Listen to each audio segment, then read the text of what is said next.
many forms of mediumship: clairvoyance, clairsentient, clairaudience, and very much aware of people's energy levels.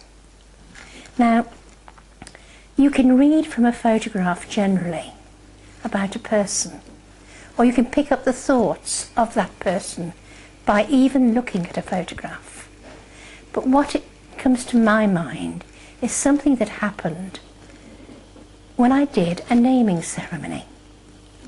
Now, a naming ceremony in the Spiritualist Church is absolutely beautiful. It is done in a very easy, relaxed way, and the blessing is given with flowers.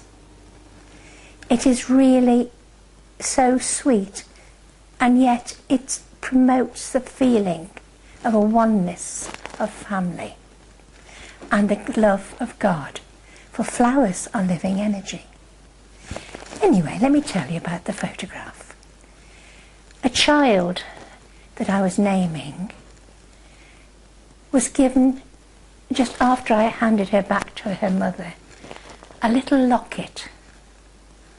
Now, this locket was a keepsake that had come down generations, and I went to put it into the little one's hands, and immediately stood a soldier.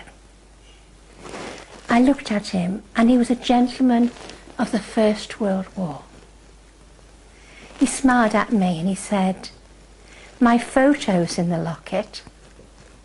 Ask to have a look, and so is my missus, for we are the great-great-grandparents, and we're so proud, so happy, and we love this child dearly. For this child will have talent far beyond what you think, for she will be an accomplished musician."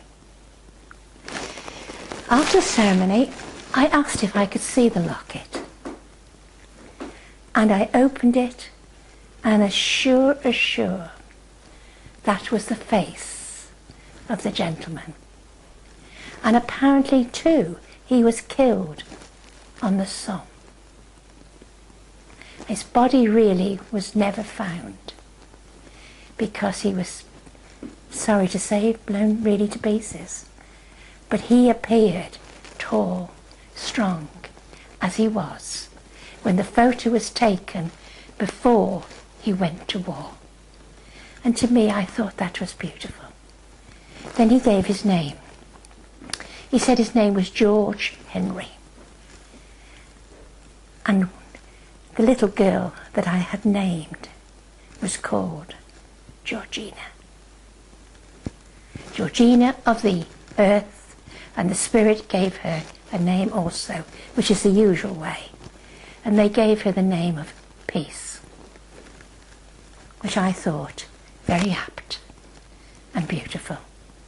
And that little girl, I know now, has progressed with music, and she has the most beautiful voice, and she plays the harp, which I think is lovely.